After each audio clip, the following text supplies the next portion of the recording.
Hello everyone, welcome back. Now let's talk about section 3.4, measures of spread. In this section, we have 6 parts. So part 1, we're going to talk about the range, actually review about the range, since we already know the definition for range and then how to calculate it when we discuss the frequency distribution. And then part 2, we're going to talk about population variance and standard deviation, and then sample variance and standard deviation. And then we're going to compare the variance between two groups, which is the coefficient of variation. And then part 5, we're going to talk about a rule, which is called Chebyshev's inequality. And then another one is the empirical rule, or we call it the normal rule. It's specific for bell-shaped distribution. Now let's start with range. The range of a data set is the difference between the largest value and the smallest value. So maximum minus minimum give us the range. So because of these formula, we know that range is highly affected by extreme values. Because if you look at the maximum, if you have an extreme value, then that's going to be your maximum or minimum. And then it's best for symmetric data. Now let's just do a quick review how to calculate the range. The example gonna be find the range for the following data. The data show a sample of the top grossing movies in millions of dollars for a recent year. Now let's find the range. So you can the best way is to still rank your data from the smallest to the largest. But if for this one, for example, this one, the observations in the data set, actually we only have 6 values. It's kind of a small data set. Then we don't have to. We can easily recognize that 70 is the minimum, and then 409 is the maximum. Then we can just write down the formula range equals maximum minus minimum, which is 409 minus 70. So 339 gonna be the result. That's a range. Now let's look at part 2, population variance and standard deviation. Now let's look at the following data sets. It's for some quiz grade from 2 students. So student 1, we have 2, 8, 14, 20 for quiz grades. And then student 2, we have 10, 10, 12, 12. So if we want to compare these 2 students who perform better, the first thing we can look at is the average. What's the average the student get? So for the first one, we can say x1 bar equals sum of x over n, the sample average or sample mean. And then we have that's going to be 44 divided by 4, because we have 4 values. The average is 11. And then now let's look at the second one. X2 bar equals sum of x over n. So 20, 24, so 44 divided by 4, 11. So if we're simply just going to compare the sample mean, then both student performs the same. Then we're going to check something more. So instead of just checking their central tendency, we're going to check how stable they are. So if we say student 2 performs more stable than student 1, then we can from this perspective we can say student 2 perform a little better than student 1. So how to calculate the term stable? Then we're going to introduce these variance. Let's first look at the population variance. The population variance is the average of the squares of the distance. Each value is from the mean. And the symbol for population variance, which is a parameter, we're going to use sigma squared, a Greek letter, to represent parameter. Population, always parameter. So sigma, we're going to just read this population variance as sigma squared. And then for the population variance is the average of the square of the difference each value is from the mean. So the distance for each value, we look at the difference between the average value, and then we want to square it and then take the sum divided by n. And the reason we put the square, because when you want to see a deviation, how stable a number is, let's say 2, 3, 135. Let's just use 135. So 135. And the average is 3. X bar equals 3.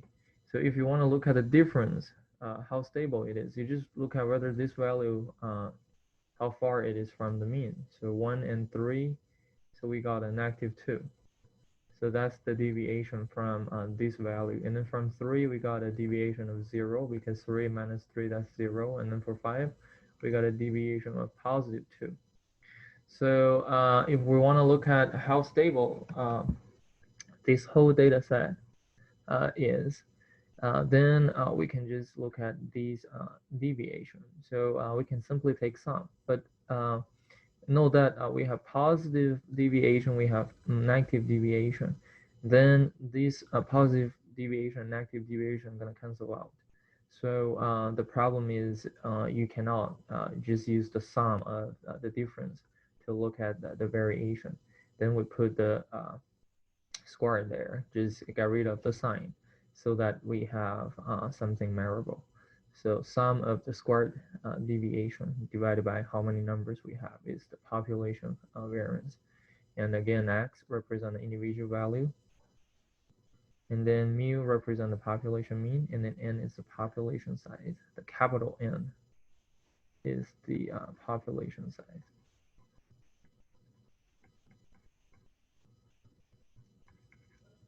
And then let's look at something called standard deviation. So if you know the variance, actually you know the standard deviation already. The standard deviation is the square root of the variance, and then the symbol is just sigma. Why do we need standard deviation? Because for this formula, we look at the squared difference. Then you can just take square root to look at the original deviation. But now since it's just square root, so we already take care of the sign problem already.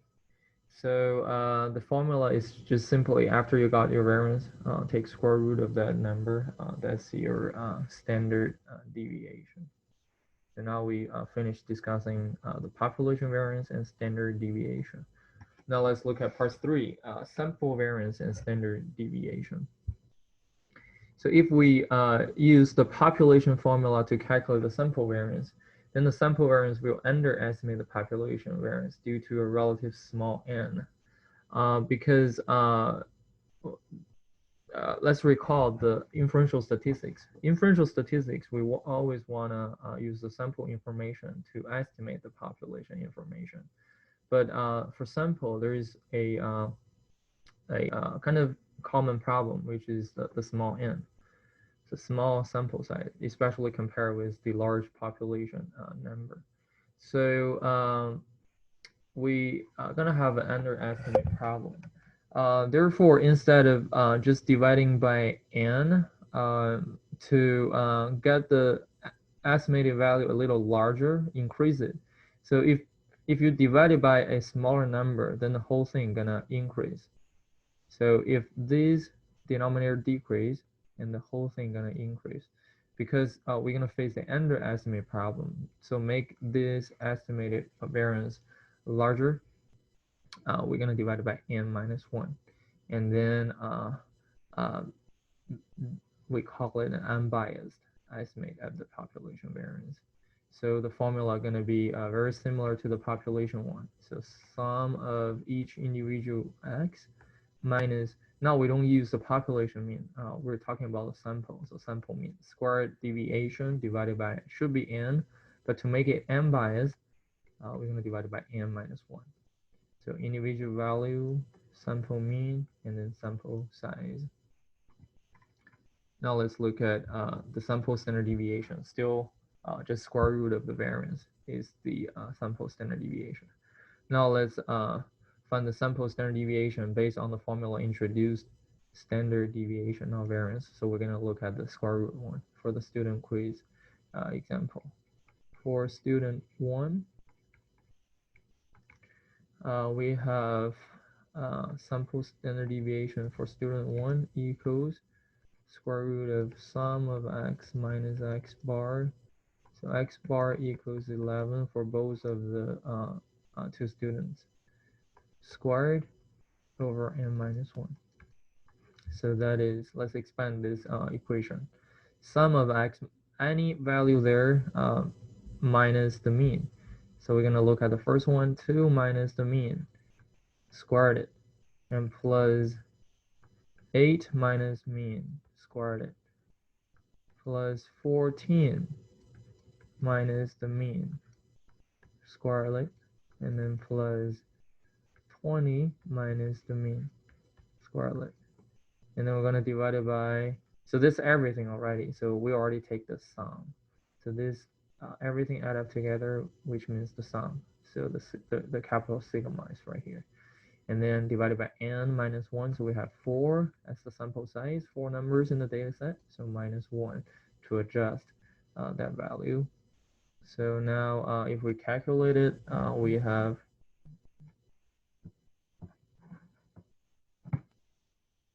so we have 81, because it's negative 9 squared, 81 plus 9 plus 9, 3 squared again, plus 81 and divided by 3. Don't forget the square root because you want the standard deviation. So now we have square root of, that's 90, 290, that's 180, divided by 3, that's 60. So square root of 60. So use our calculator to calculate square root of 60. So which is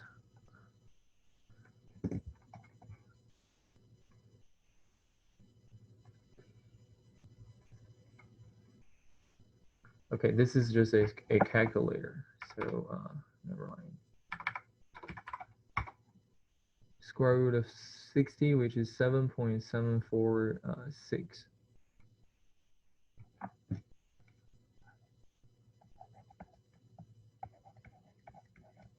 Okay, that's for student 1. And then student 2, we're going to do the same thing. For student 2, we have, let's use a different color. We have 10 minus 11 and then squared, that's 1. Plus another 10 minus 11 squared, that's again 1. So 12 minus 11, 1, and then divided by 3, and then take square root. So square root of 4 over 3. So that's going to be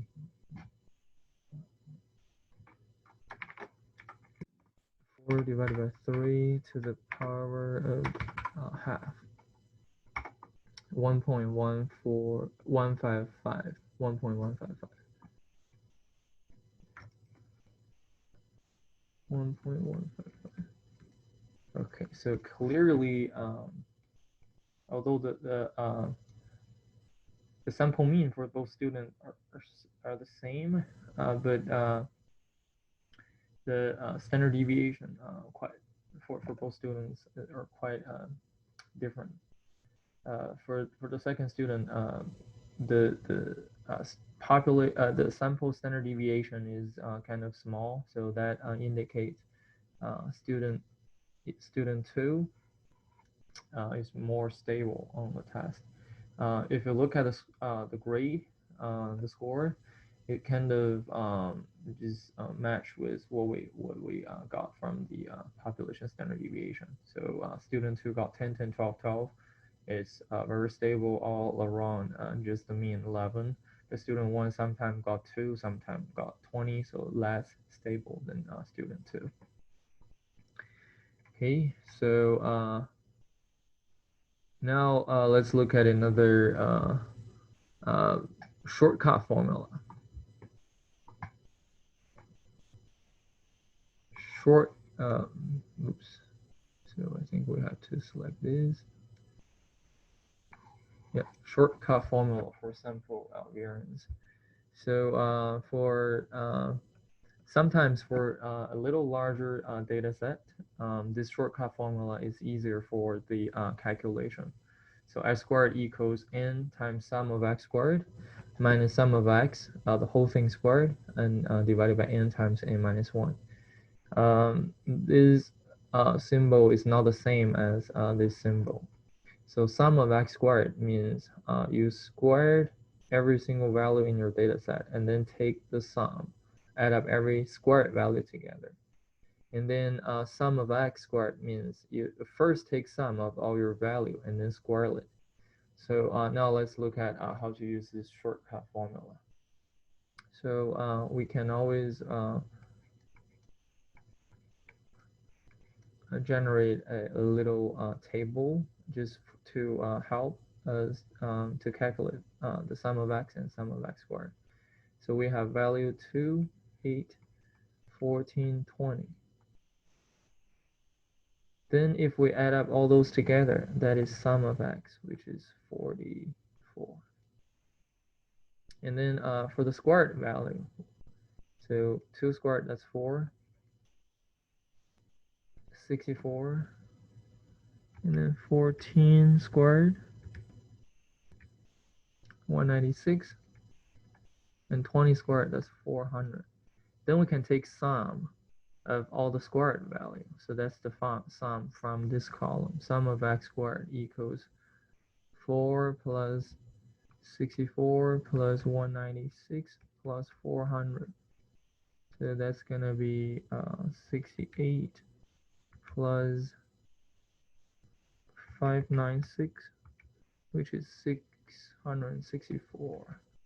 So that is the sum of x squared. Then we know n equals 4 as well. We kind of have all required information for the shortcut formula. Then we can just plug in. X squared equals n sum of x squared minus sum of x squared over n times n minus 1. So that's going to be 4 times sum of x squared, 664, minus sum of x, which is 44, squared it, and then divided by n, which is 4 times 3, which is n minus 1. Then we can calculate this. That's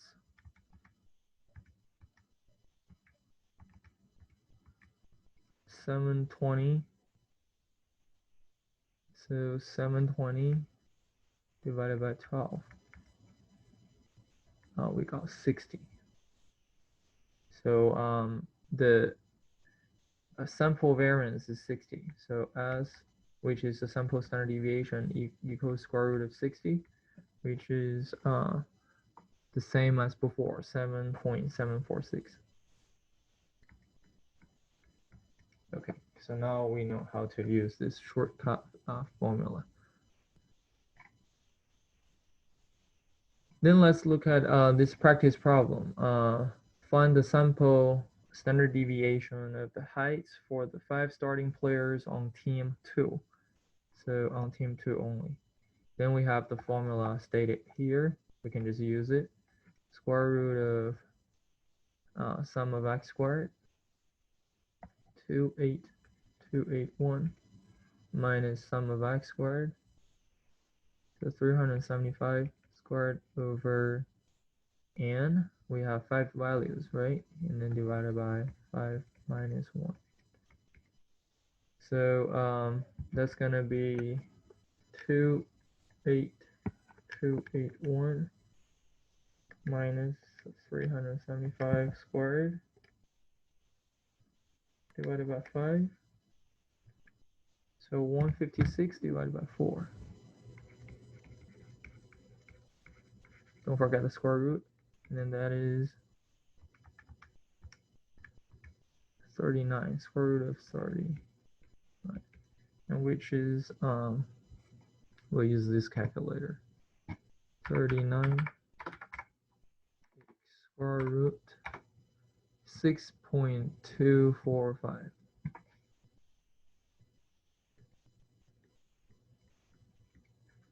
Okay, that's the standard deviation for team 2. Okay, for this part of the video lecture, let's just stop here, and then for next one, we'll start from the coefficient of variation. Thank you.